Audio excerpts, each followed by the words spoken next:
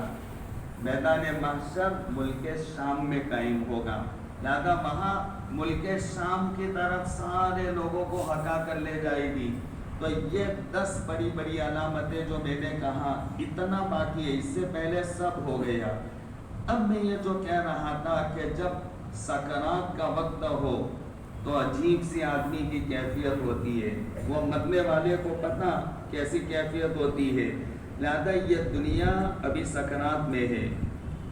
جب سکرات میں ہو تو جھٹکے بڑے زبردست آیا کرتے، اس لیے پیارے بھائیوں بڑے زبردست جھٹکے آنے والے، کبھی ایمان پر حملہ ہوگا، کبھی اسلام پر حملہ ہوگا، کبھی کیا ہوگا، کبھی کیا ہوگا، یہ سب ہونے والا، لہذا ان کا مقابلہ کرنے والا وہی آدمی ہوگا جو کامل الایمان مضبوط ایمان والا وہ ان کا مقابلہ کر سکے گا۔ اس لیے اپنے آپ کو ایمان کے اعتبار سے ذرا مضبوط بناؤ، ایمان کے اعتبار سے کامل بناؤ، دین کے اعتبار سے اپنے آپ کو ذرا دیندار بناؤ، دنیا کے بہاؤ میں بہہ نہ جاؤ۔ اللہ کے نبی علیہ الصلوۃ والسلام نے بیان فرمایا ایک زمانہ آئے گا کہ لوگ تمہیں ختم کرنے کے لیے ایک دوسرے کو ایسے بلائیں گے جیسے دسترخوان پر بیٹھے ہوئے کھانے والے اچانک کوئی آدمی آ جائے تو سب کی زبان پر یہ آواز آتی ہے آ جاؤ کھانے کے لیے، تو وہ جیسے ایک دوسرے کو بلاتے ایسے تمہارے خلاف ساری امتوں کو جمع کر دیا جائے گا، ختم کر دو ان کو۔ صحابہ نے سوال کیا من قلۃ ذالک الیوم یومئذ، اس دن ہم کم ہوں گے اس کی وجہ سے؟ آپ نے کہا لا بل انتم کثیرون، بلکہ تم بہت زیادہ ہوں گے، لیکن تمہارا حال کیا ہوگا؟ انتم غصاء کا غصاء السیل، جیسے پانی کے اوپر جھاگ آتا ہے، جھاگ، پانی جب ہچکولے کھائے تو اس کے اوپر سفید سفید جھاگ، تو وہ جھاگ خود چلتا نہیں، جیسے پانی چلے اس کے ساتھ ساتھ وہ چلے گا، پانی جہاں اٹک گیا جھاگ بھی اٹک جائے گا، اپنے مرضی سے وہ جھاگ کہیں پر راستہ نہیں بناتا۔ اللہ کے نبی علیہ السلام نے فرمایا تم اپنے وجود میں مستقل نہیں ہوں گے، دوسروں کے پیچھے پیچھے دوڑنے والے۔ اسی کو آقا نے ایک حدیث پاک میں بیان فرمایا وہ وقت آنا ہے کہ تم ان لوگوں کے پیچھے ایسے چلو گے کہ وہ چلتے چلتے اتنے ان کے رسیاں بن جاؤ گے ان کے پیچھے دوڑنے میں کہ اگر وہ گوہ کے بل میں جائے تو تم بھی ان کے پیچھے پیچھے گوہ کے بل میں جاؤ گے، تم بھی ان کے پیچھے پیچھے۔ آقا نے فرمایا، وہ صحابہ نے عرض کیا آقا وہ کون لوگ کہ جن کے پیچھے ہم چلیں گے گوہ میں جائیں تو ہم بھی گوہ کے بل میں، کیا اس سے مراد یہود اور نصارہ ہے؟ آپ نے فرمایا اگر یہود نصارہ مراد نہیں تو پھر کون مراد ہے؟ یعنی اس سے مراد یہود اور نصارہ، یہ غصہ ان کا غصہ السیل، تم پانی کے بہاؤ جھاگ کے مانند تمہارا کوئی وجود نہیں ہوگا۔ اس نے بہت اچھے لوگوں اپنے آپ کو ایمان کے اعتبار سے ذرا مضبوط بناؤ، کامل بناؤ، دیندار بناؤ، اور اپنے گھر پر پوری نظر رکھو، اپنی فیملی پر، اپنی اولاد پر نظر رکھو، اپنے کام کاج میں، معاشرت میں سادگی کا مزاج۔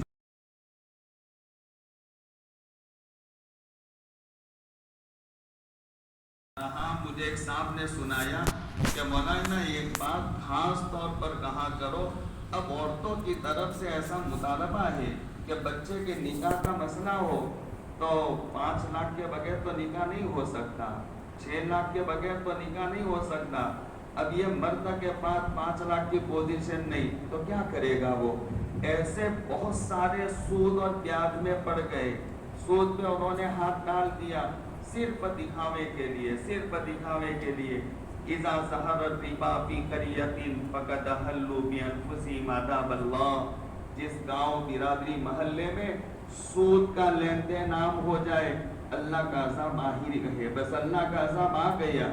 ما من قوم یظہر فیہم الربا الا اخذوا بالسنہ وما من قوم یظہر فیہم الرشا الا اخذوا بالرعب، کہ جس برادری اور قوم میں سود اور انٹرسٹ کا رواج ہو جائے تو سب سے پہلا عذاب یہ آتا ہے کہ اللہ اس کو کلاس اور تنگدست بنا دیتا، فقیر بنا دیتا ہے، اللہ پاک اس کو فقیر بنے گا۔ ابھی خوب مزے آ رہے انٹرسٹ کا مال لے کر کھانے اور لینے میں، بنگلے بھی بن رہے ہیں، مکان بھی بن رہا ہے، سب کچھ بن رہا ہے، لیکن یاد رکھو بھائی، یہ میری بات لکھ لو اور دل پر لکھ لو، یہ موج مزے مستی ڈھنگا 40 سال، اگر تمہاری عمر 40 سال سے آگے بڑھی تو تم اپنی زندگی میں وہ فقیری دیکھو گے، تمہیں کوئی بیڑی کے پیسے نہیں دیکھا، تمہیں کوئی 5-10 روپیہ قرض نہیں دیکھا، روڈ پر آ جاؤں گے، وہ مکان بھی بیچا، وہ فلیٹ بھی بیچا، وہ کھیت بھی بیچا، گھر کا سامان بھی بیچا، پھر بھی لینے والے تو پیچھے پڑے ہوئے ہیں، کنگال تنگدست بن جاؤں گے۔ اور اگر تم پہلے چلے گئے تو تم نے اپنی اولاد کو فقیر اور کنگال بنانے کا سرٹیفکیٹ دے دیا ہے، دے دیا۔ میں اکثر کہا کرتا ہوں لوگوں کو سمجھانے کے لیے، اگر بھولے سے تم نے انٹرسٹ میں اور سود میں ہاتھ ڈالا ہے بھولے سے، تو جب تمہاری موت آئے نا تو تمہارے 4 یا 5 بچے ہو تو ان کو جمع کرنا۔ موت کے وقت میں عام طور پر مرنے والا اپنی اولاد کو کچھ وصیت کرتا ہے اور کچھ ان کو اچھی باتیں، میرے بعد ایسا کرنا ویسا کرنا، دکھی نہ ہو پریشان نہ ہو، یہ کہا کرتا۔ تو جب تم نے اگر یہ انٹرسٹ میں ہاتھ ڈالا ہو تو موت کے وقت اپنے بچوں کو وصیت جب کرو تو 5 بچے ہو تو مارکیٹ میں سے 5 کٹورے لے لینا۔ کشکول کہا جاتا ہے جو بھکاری، یہ کالا برتن یہاں زنجیر سے لٹکا ہوا رہتا ہے اور اس میں وہ مانگتا ہے، کوئی کھچڑی دے تو بھی اس میں، چاول دے تو بھی اس میں، کوئی میٹھی چیز دے تو بھی اس میں، وہ کالا برتن، اس کو کہتے ہیں کشکول۔ تو ایسا آپ 5 کٹورے 5 کو دے دو، بیٹا لو کام آئے گا زندگی میں، لو تم بھی لے لو کام آئے گا، تم بھی لے لو کام آئے گا۔ تو کوئی تو پوچھے گا نا کہ ابا یہ موت کے وقت میں کٹورے کیوں دے رہے ہو، کوئی تو پوچھے گا۔ تو جواب یوں دینا کہ بیٹا یہ تمہارے مکان، تمہاری یہ دکان، تمہارا فلانا فلیٹ، یہ سارا میں نے انٹرسٹ کے مال کی وجہ سے کیا، اور حدیث کہہ رہی ہے پکی بات ہے تمہارے اوپر فقیری آئے گی، کوئی تمہیں دیکھنے والا سنبھالنے والا نہیں ہوگا، کوئی تمہیں ایک روٹی کا ٹکڑا دینے کے لیے تیار نہیں ہوگا۔ ایسا اگر وقت آ جائے تو تم کٹورا رکھو، کٹورے کے پیسے نہ ہو تو مر جاؤ گے، اس کٹورے سے بھیک مانگ لینا تاکہ تم اور تمہارے بیوی بچوں کا پیٹ پلتا رہے۔ وہ دن آنے ہیں، آنے ہیں، آنے ہیں، پکی بات ہے۔ اگر غلط طریقے سے مال کمایا ہے، حرام طریقے سے مال کمایا، اللہ کے نبی علیہ الصلوۃ والسلام ایک مرتبہ مدینہ منورہ کے گنج بازار میں تشریف لے گئے۔ سنیے بات، مدینہ منورہ کے گنج بازار میں تشریف لے گئے اور پھر آقا وہاں پر جو گنج بازار میں تو گلے کی ڈھیریاں پڑی رہتی، سکون سے بیٹھنے کوئی تیار نہیں ہے، بیٹھ جانا بھائی بچہ، بیٹھ جانا، کہاں پیاس لگی ہے تجھے، بیٹھ جانا۔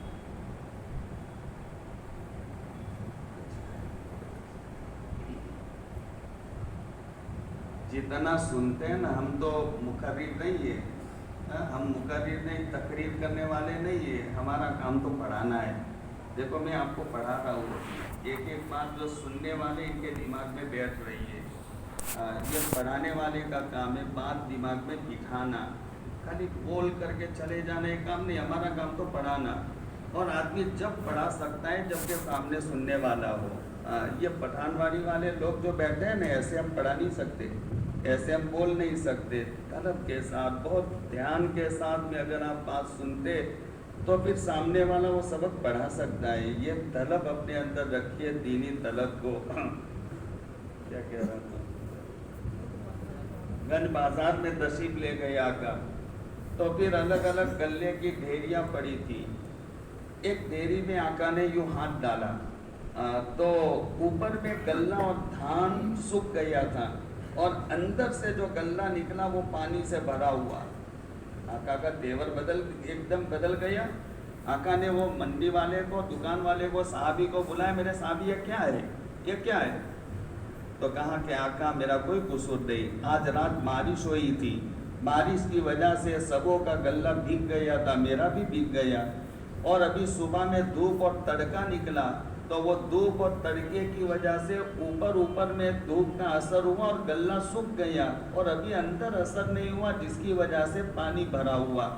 آقا نے اس موقع پر بھی فرمایا اچھا نہیں ہے میرے صحابی، یہ دھوکہ ہے، دھوکہ، من غشنا فلیس منا، جو میری امت کو دھوکہ دے میری امت میں رہنے کے قابل نہیں۔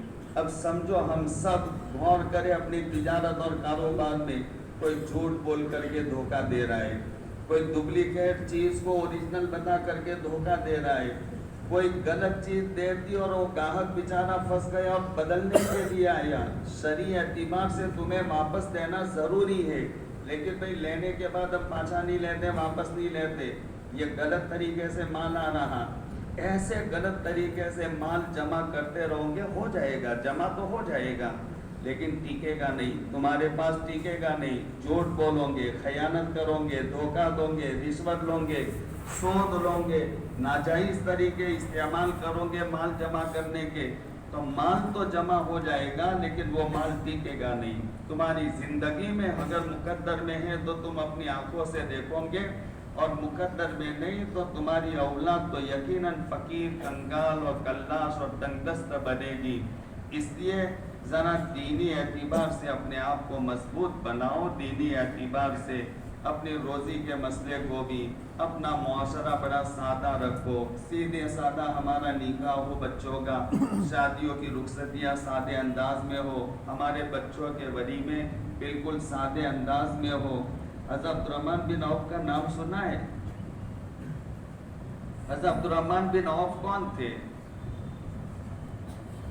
جنت کی بشارت تو آقا نے بہت سے صحابہ کو دی تھی، یہ بات یاد رکھیے، بہت سے صحابہ کو اور بہت سی صحابیہ عورتوں کو آقا نے جنت کی بشارت سنائی تھی۔ آپ جمعہ کا خطبہ پڑھتے ہو اور اس میں وفاطمۃ سیدۃ نساء اہل الجنہ، فاطمہ جنت کی عورتوں کی سردار، جنت کی بشارت نہیں ہے؟ والحسن والحسین سیدہ شباب اہل الجنہ، یہ میرے دو پھول، دو ریحان، یہ دو نواسے حسن حسین، جنت کے جوانوں کے سردار، حسن حسین، یہ جنت کی بشارت۔ عبداللہ بن سلام کو جنت کی بشارت، ام حرام بنت ملحان کو جنت کی بشارت۔ ایسے بہت سے صحابیہ اور صحابیوں، مردوں اور عورتوں کو اپنے جنت کی بشارت سنائی، لیکن 10 صحابہ ایسے ہیں کہ آقا نے ایک ساتھ ان کو جنت کی خوشخبری سنائی۔ ابو بکر فی الجنت وعمر فی الجنت وعثمان فی الجنت وعلی فی الجنت وسعد فی الجنت وابو عبیدہ بن جراح فی الجنت وعبد الرحمن فی الجنت۔ ایسے یہ 10 صحابہ میں نے 7-8 گنوا لیے، ایک ساتھ آقا نے جنت کی بشارت سنائی۔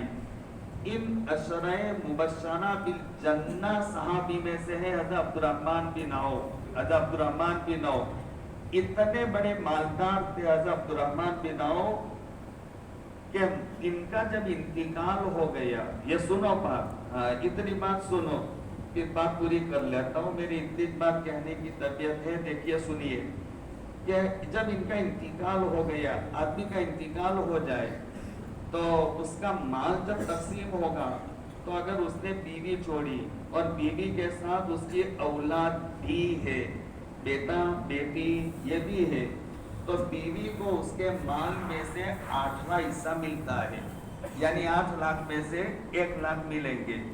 اور اگر اس نے 2 بیویاں چھوڑی تو 1 لاکھ ملیں گے جو دونوں کے بیچ میں تقسیم ہوگا۔ اور اگر 3 بیویاں چھوڑی ہے، شریعت میں اجازت ہے، تو بھی اس کو 8واں حصہ یعنی 8 لاکھ میں سے 1 لاکھ ملیں گے جو تینوں میں ڈیوائیڈ ہوں گے۔ اور اگر 4 چھوڑی ہیں تو بھی 8واں حصہ ملے گا جو چاروں میں تقسیم ہوگا۔ اب جب ان کی میراث تقسیم ہونے لگی تو ملکیت کا 8واں حصہ نکالا، اور حضرت عبد الرحمن بن عوف نے اپنے پیچھے 4 بیویاں چھوڑی تھی، عربوں میں رواج تھا، تو 8ویں حصے کو بولو کیا کیا، پھر 4 حصوں میں تقسیم کیا۔ تو ایک بیوی کے حصے میں اتنا مال آیا کہ محدثین فرماتے آج کا کمپیوٹر حساب نہیں کر سکتا۔ 8واں حصہ، اور 8ویں حصے میں سے 4 حصے ہوئے، تو ایک بیوی کے حصے میں اتنا مال آیا، کتنے مالدار ہوں گے۔ ان کا خادم آ گیا اور کہنے لگا کہ حضرت مال آیا، اور مال بیچ کر کے وہ کیش رقم، سونے کے سکے چلتے تھے کیش، پہلے گڈاؤن میں پڑے ہوئے تھیلے، اور یہ تھیلے رکھنے کی جگہ نہیں، رکھنے گئے تو ذرا جگہ نہیں ہے، کیا کرے؟ تو حضرت عبد الرحمن بن عوف نے کہا کہ ایک کام کرو کہ ساری بوریاں جو پہلے تھے اور ابھی ہے وہ سب کھول دو، اور کھول کر کے اس کا ڈھیر کر دو تاکہ وہ جگہ ہو جائے۔ اور ڈھیر کرنا شروع کیا تو وہ سونے کے سکے چھت کو لگ گئے، اتنے مالدار تھے۔ ایک مرتبہ ایسا سوچا کہ اب اللہ نے مجھے بہت مال دے دیا، لہذا اب تو مجھے کچھ نہیں کرنا، اللہ کی نبی علیہ السلام کی مجلس میں رہوں گا، حدیثیں سنوں گا، اللہ اللہ کروں گا، اب مال کے چکر میں نہیں پڑنا۔ ارادہ پکا کر کے گھر سے آئے اور مسجد میں بیٹھے، اور پھر 1 گھنٹہ 2 گھنٹہ 3 گھنٹہ 4 گھنٹہ، پھر پیشاب کا تقاضا ہوا تو کھڑے ہوئے، پیشاب کرنے کے لیے گئے، اور تھوڑے دور گئے تو ایک قافلہ آ رہا تھا غلہ لے کر کے، اور تلاش کر رہا تھا عبد الرحمن کو، اور عبد الرحمن سے پوچھنے لگا کہ بھائی عبد الرحمن کو جانتے ہو؟ تو کہا بھائی کیا کام ہے؟ تو کہا بھائی عبد الرحمن کا نام سنا ہے ہم نے کہ بہت بڑے تاجر ہے، اور ان کا نام سن کر یہ مال لے کر آئے اور ان کو ہمیں مال دینا۔ تو کہا بھائی میں جو عبد الرحمن پر مجھے نہیں لینا، مجھے نہیں لینا، آج میں نے نیت ارادہ کیا ہے کہ آج سے کوئی سودا بودا نہیں کرنا، آج تو میں نہیں لینے کا۔ انہوں نے کہا یار تمہارا نام سن کر آئے اور تم منع کر رہے ہو؟ تو کہا نہیں لینا پڑے گا۔ تو کہا نہیں میں نہیں دوں گا۔ پھر بہت ضد اور اصرار کیا، تو کہا دیکھو وشواس ہو تو سودا کرو، میں لوں گا مال، ادھار لوں گا، مال بکے گا تب پیمنٹ دوں گا، بھروسہ ہو تو بات کرو، نہیں تو واپس چلے جا۔ لینا نہیں تھا تو بے غرضی سے بات کی انہوں نے، مجھے لینا نہیں، دینا ہو تو دو، وشواس ہو تو بات کرو، ادھار لوں گا، بیچ کر پیمنٹ دوں گا۔ تو کہا ٹھیک ہے، جانتے تھے بڑے اچھے تاجر ہے، کبھی دھوکہ کسی کو دیا نہیں ہے، تو پھر انہوں نے سودا کر لیا۔ سنیے بات، سودا کر لیا، اور پھر مدینہ پاک میں منادی کروا دی، عبد الرحمن کا مال آیا ہے، جس کو چاہیے لے لو۔ تو لوگوں نے پڑا پڑی کر دی۔ عبد الرحمن ایسے مشہور تھے کہ وہ مال خرید کر لائیں گے تو غلط نہیں، ایسا ویسا نہیں لائیں گے، اچھی کوالٹی آدمی جب تاجر دیتا ہے نا تو وہ 2 دن انتظار کرنا پڑے تو انتظار کرتے، بھائی مال تو وہاں سے لیں گے، وہ کوالٹی اچھی دیتا ہے، تو وہ ابھی چلو 2 دن چلا لو، وہاں اس کی دکان میں ابھی مال نہیں، تو کوالٹی والی کی قدر ہوتی ہے، اللہ بھی کوالٹی دیکھتا ہے۔ تبارک الذی بیدہ الملک وہو علی کل شیء قدیر الذی خلق الموت والحیاۃ لیبلوکم ایکم احسن عملا۔ اللہ نے موت زندگی کا نظام چلایا ہے، اللہ کہتے ہیں میں تاکہ تمہارے اعمال کی کوالٹیاں دیکھوں، اس کے لیے میں نے موت زندگی کا نظام، تم زندگی میں کیسی کوالٹی کے اعمال کرتے ہو، نمازیں پڑھتے ہو کیسی پڑھ کے آتے، کیسے روزہ رکھ کے آتے ہو، کیسے زکوٰۃ نکالتے ہو، کیسے حج کر کے آتے، کیسے صدقہ خیرات، ایکم احسن عملا، کوالٹی دیکھیں گے اللہ، کوانٹیٹی نہیں دیکھیں گے۔ بات سمجھنا، نفل پر نفل پڑھتے رہو، قرآن کی تلاوت پر تلاوت کرتے رہو، لیکن صحیح تلاوت نہیں ہے اور تلاوت صحیح کرنے کی کوشش بھی نہیں کی۔ رب قاری للقرآن والقرآن یلعنہ، بہت سے قرآن پڑھنے والے قرآن پڑھتے اور غلط پڑھتے تو غلط میں بددعا بن جاتی اور قرآن اس پر لعنت کرتا ہے، ایسا ہوتا۔ تو اللہ پاک کوانٹیٹی نہیں دیکھتے، کوالٹی۔ ایکم احسن عملا، کون اچھا عمل کر کے آتا ہے، نماز اچھی نماز پڑھو، اچھا روزہ رکھو، اچھا حج کرو، اچھی بندگی کرو، اچھی عبادت کرو، اللہ پاک اس کو دیکھتے ہیں۔ حضرت عبد الرحمن بن عوف رضی اللہ تعالیٰ عنہ نے سودا کر لیا، مال اچھا، انہوں نے غلط نہیں خریدا، کبھی ایسا دھوکہ نہیں دیا۔ مدینہ والے آئے، ٹوٹ پڑے، سارا مال اس قافلے کے سامنے بک گیا، جو بھاؤ طے کیا، ان کو ان کی موڑی پیمنٹ دے دیا، جو نفع بچا ان کے جیب میں بھر دیا۔ صحابی بیان کرتے عبد الرحمن پیشاب کرنے گئے تھے، جب واپس آئے تو اپنے یوں دونوں جیب یوں پکڑے ہوئے آ رہے تھے، سونے کے سکے سے، پیشاب کرنے جاتے تھے تو بھی پیسہ آ جاتا تھا، پھر بھی تو وہ واپس آئے تو دونوں جیب سونے کے سکوں سے بھرے ہوئے۔ اتنا بڑا مالدار صحابی اگر پورے حجاز کا ولیمہ کرتا تو کوئی فرق نہ پڑتا، کوئی، اتنا اللہ نے مالدار بنایا تھا۔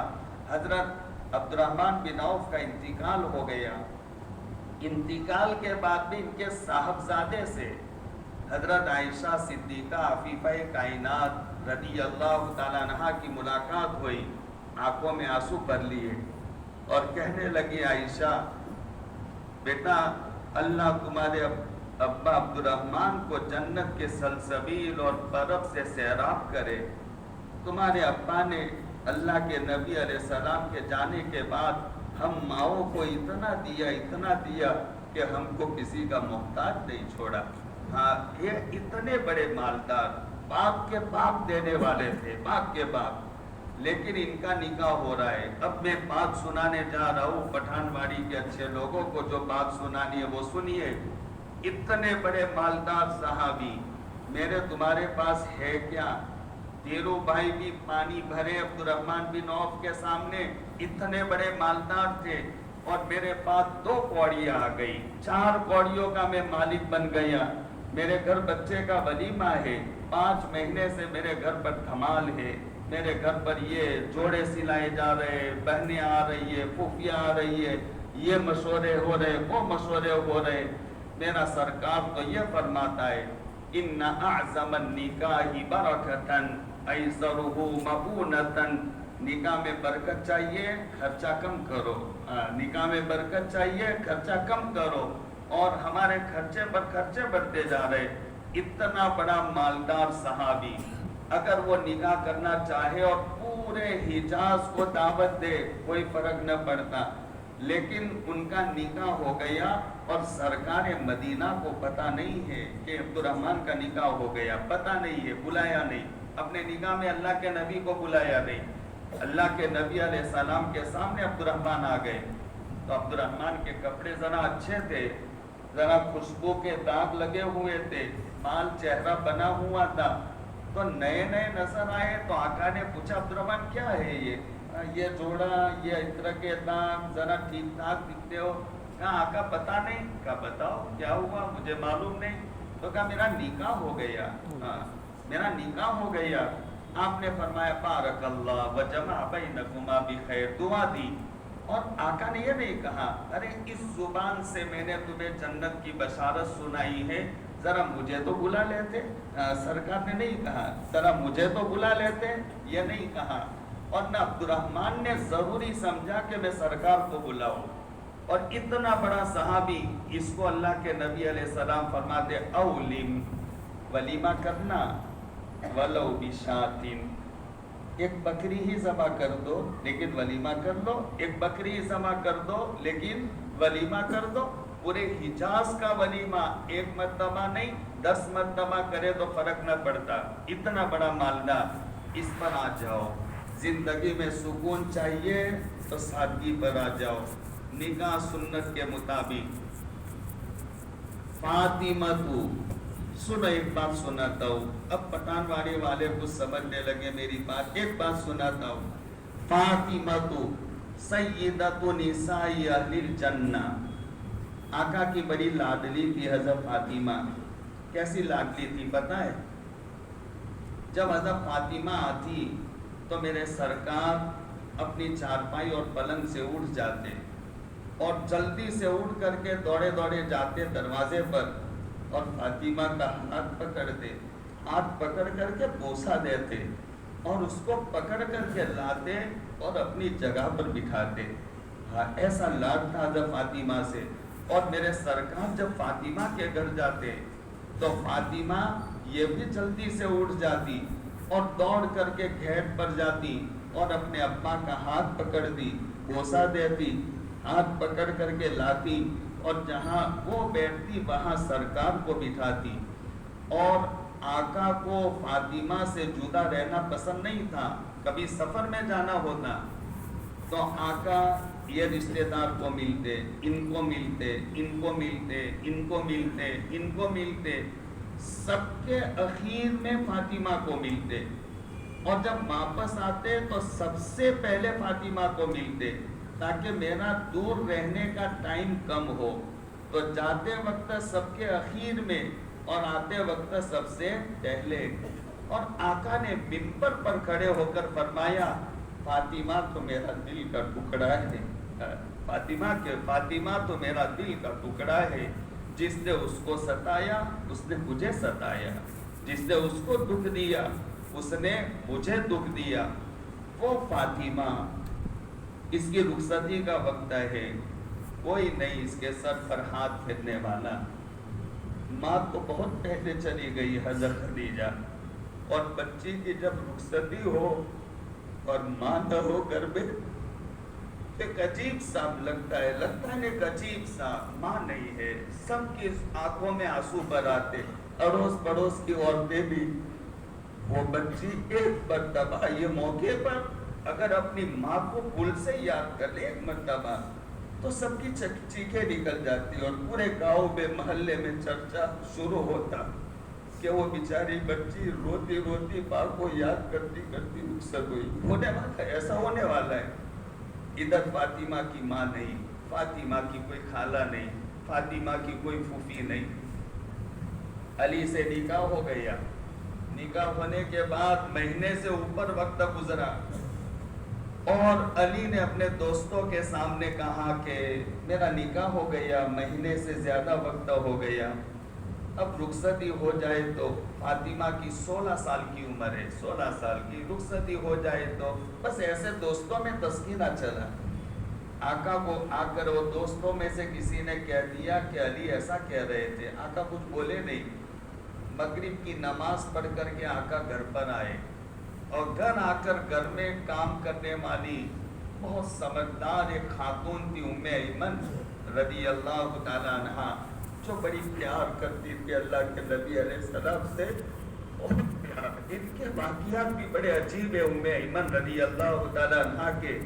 جب آپ کی والدہ آمینہ کا انتقال ہو گیا، مدینہ منورہ سے مکہ آتے ہوئے ابوا جگہ میں، اور وہاں پر آمینہ کا مزار بنا، اور وہاں پر آمینہ کو دفن کیا گیا اور ان پر مٹی ڈالی گئی، تو اس وقت میرا محبوب صلی اللہ علیہ وسلم صرف 6 سال کا تھا، 6 سال کا۔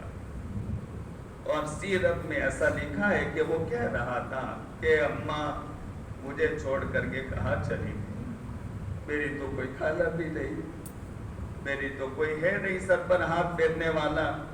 اور وہ آپ کے قبر مبارک پر اندھیس ہو گئے۔ یہ 6 سال کا محمد بن عبداللہ جو بعد میں سید الانبیاء بننے والا، اس وقت ان کو تھامنے والی کوئی عورت تھی تو یہ ام ایمن تھی۔ تب سے وہ ان کے گھر میں رہتی تھی ام ایمن، جو ان کو تھامنے والی اپنے سینے سے لگایا، پیار کیا، بیٹا بیٹا کیا کر کے گھر لائی، مکہ معظمہ میں آ کر کے اپنے ان کے دادا عبد المطلب کے حوالے کیا۔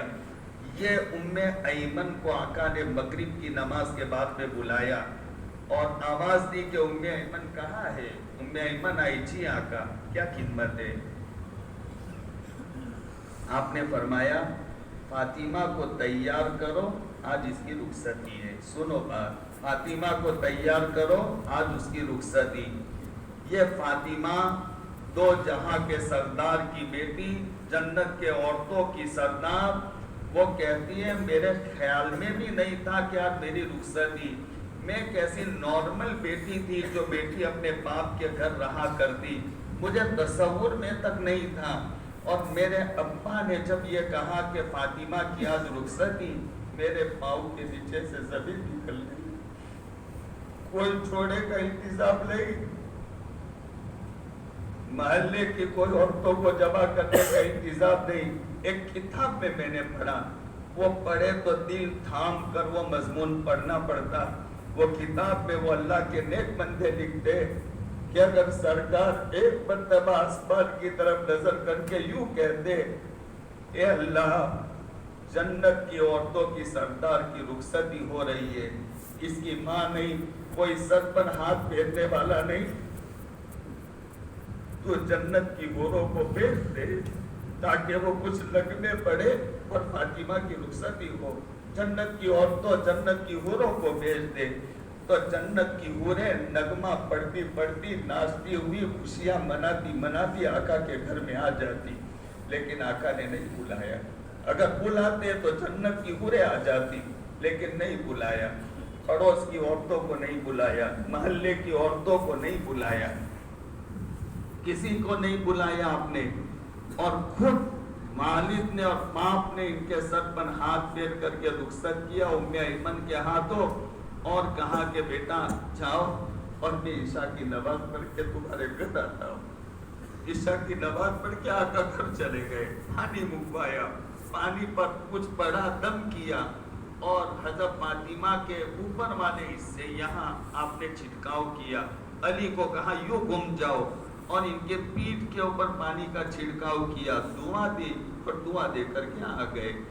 یہ تھی فاطمہ کی رخصتی۔ کیوں اس سادگی کے ساتھ؟ کیوں اس سادگی کے ساتھ؟ عبد الرحمن کا نکاح اس سادگی کے ساتھ۔ میری ماں حضرت میمونہ رضی اللہ تعالیٰ عنہا کا مقام شریف میں نکاح ہوتا اور وہاں پر آقا نے جو کھانا تھا ستو وغیرہ سب جمع کیا اور کہا آ جاؤ یہ تمہاری ماں کا ولیمہ ہے، سفر میں ولیمہ ہو رہا ہے، ستو کھلا کر۔ کیوں؟ یہ سادگی قیامت تک کے لیے یہ سبق دینا تھا، یہ تعلیم دینی تھی۔ اپنے نکاحوں میں فضول خرچہ مت کیا کرنا۔ تم اگر اپنے اللہ نے 2 کوڑیاں 2 پیسے دیے ہیں، صحیح جگہ اس کو خرچ کرو، یاد رکھو صحیح جگہ خرچ کرو۔ کہیں کوئی یتیم کی کوئی بیوہ کی آنکھ نہ لگ جائے، تم اجڑ جاؤ، تمہاری نسلیں اجڑ جائے۔ مجھے اللہ نے پیسہ دیا، میرے بچے کا نکاح ہے، گاؤں میں گاڑی، وہ گھر کے آگے 1 گاڑی، شام کو نئی گاڑی، صبح میں 5 دوست ہیں اس کے ساتھ، شام کو 10 دوست ہیں اس کے ساتھ، اور پھر الگ الگ کے پکوان تیار ہوتے، اور اسی محلے کے گھرانے میں ایک یتیم بچے کا نکاح بھی ہونے والا ہے 2 دن کے بعد۔ ذرا سوچو تو صحیح، اللہ کے بندوں کہاں عقلیں پر گئی ہماری، سوچو تو صحیح۔ اس یتیم بچے کا جس کا باپ کئی سالوں پہلے مٹی کی چادر اوڑھ کر سو چکا ہے، وہ بچہ دیکھ رہا ہے کہ یہ میرے ہی عمر کا، اور یہ دیکھیے اس کا کس دھوم دھام کے ساتھ میں نکاح۔ اپنی ماں سے اگر اس نے بھولے سے مطالبہ کر لیا کہ ابا میرے نکاح میں بھی یہ چاہیے، مجھے بھی ایسا، میرے دوستوں کے لیے یہ، اب وہ ماں کی پوزیشن نہیں۔ وہ ماں کیا کرے گی جب رات کا اندھیرا ہوگا، سناٹا چھا جائے گا، سب سو جائیں گے، مصلی بچھا کر اپنے مرے ہوئے شوہر کو یاد کریں، ہاں تم آ جاؤ، تمہارے بچے کا نکاح ولیمہ کرا کر چلے جانا۔ آج یہ بچہ 5 دنوں سے مجھے پریشان کرتا ہے کہ ابا یہ لا وہ لا وہ لا۔ تمہارے بچے کے ولیمہ، تمہارے بچے کا نکاح ان بیواؤں کے دل زخمی کرنے کا سبب۔ مجھے اللہ نے 2 پیسے دیے، میری بچی کی اس انداز سے جوڑے تیار ہو رہے، اب وہی محلے میں غریب کی بچی ہے، اس کے سینے میں دل ہے پیاروں، اس کے سینے میں دل ہے۔ امیروں کے سینوں میں خالی دل نہیں، غریبوں کے سینوں میں بھی ہوتا۔ امیروں کے سینوں میں دل تو بے حس ہوتا، اور غریبوں کے سینوں میں دل حس رکھتا ہے، حساس ہوتا، وہ غلط بات برداشت نہیں کرتے، لہذا وہ غریب بچی کے سینے میں بھی دل ہے۔ اب وہ اس کی سہیلی آ کر اس کی بیٹی، اس کے جوڑے، اس کے زیورات دیکھتے، 25 50 ہزار کا جوڑا، اب وہ بیوہ کی بچی بھی دیکھے گی، کیا حال ہوگا؟ ذرا سوچے تو صحیح کیا حال ہوگا، اس کے دل پر کیا بیتے گی۔ خیر بیٹھیے بھائی، میں بات پوری کر رہا ہوں، بیٹھیے سکون سے۔ اس لیے سادگی کے ساتھ رہو، اللہ کے بندو، اللہ کے بندو، اللہ کے بندو، بڑے اچھے اللہ کے بندو، نیک بندو، پٹھان واڑی کے اچھے لوگوں، اپنی زندگی کو سادی بناؤ، ہاں ستھری زندگی کو بناؤ، اور یہ دنیا دیکھے دیکھے وہ ماحول اپنے گھروں کے اندر نہ لاؤ، ایسا ماحول بنانے کی کوشش مت کرو، ہر کام شریعت سنت کے مطابق کرنے کی عادت ڈالو، شریعت سنت کے مطابق کام کرو، دنیا میں بھی مزے سے رہو گے، آخرت میں بھی مزے اور چین اور سکون کے ساتھ میں رہو گے۔ اور اپنے بھی سادے رہو، اپنے اولاد بیوی بچوں کا بھی ایسا مزاج، سادہ مزاج بنانے کی کوشش کرو۔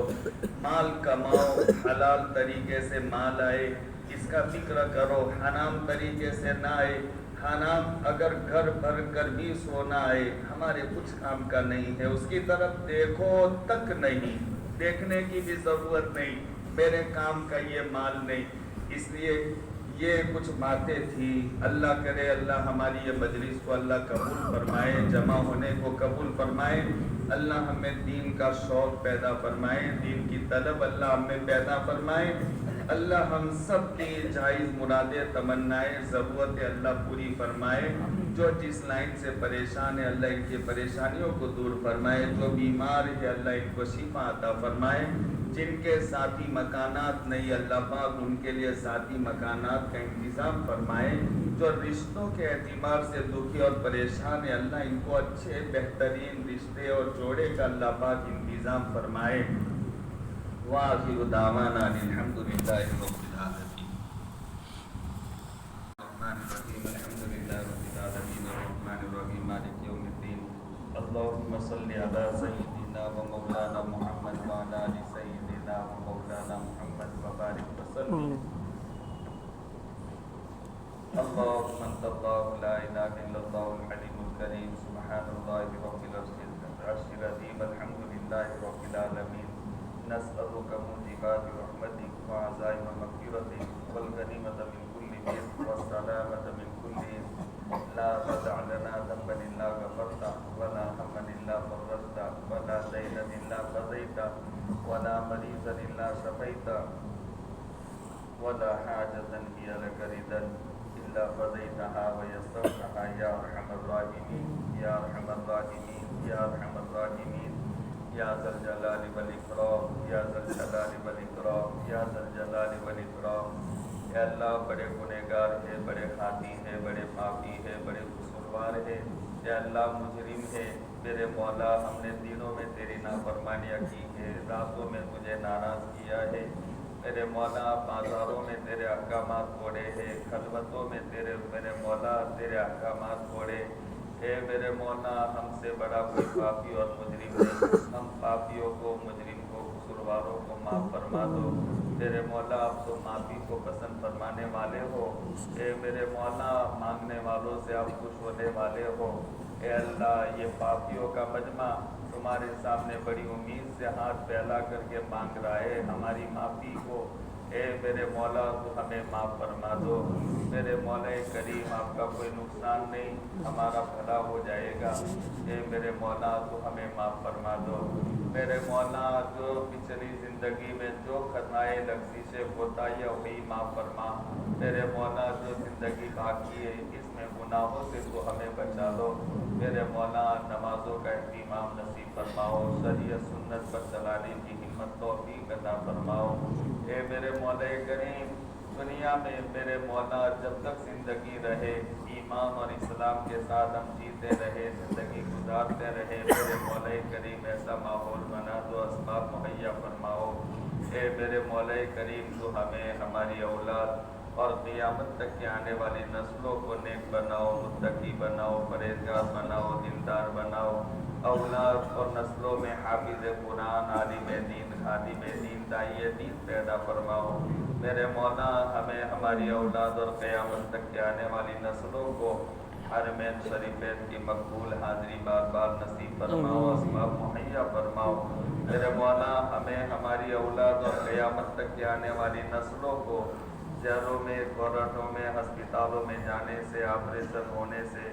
پولیس چوکیوں میں مجرم بن کر جانے سے، حاسدین کی حسد سے، ساحرین کی سحر سے، شریروں کی شرارت سے، بدماشوں کی بدماشی سے حفاظت فرماؤ، میرے مولا دنیا میں جو پریشان حال ہیں ان کی پریشانی کو دور فرماؤ، جو محتاج ہیں ان کے احتیاج کو ختم فرماؤ، جو بیمار ہیں ان کو شفا عطا فرماؤ، میرے مولا ہم ابھی گئے تھے بہن کے گھر تو بہن نے اپنی بھانجی کے لیے دعا کے لیے کہا، اے میرے مولا تو اس کو صحت عطا فرما، پریشانی کو ختم فرما، اے میرے مولا ایسے جس گھرانے میں جو دکھی ہو، جو بیمار ہو ان کو شفا کاملہ عطا فرما، میرے مولا دنیا میں دکھ والے، دردوں والے بہت زیادہ ہیں، اے میرے مولا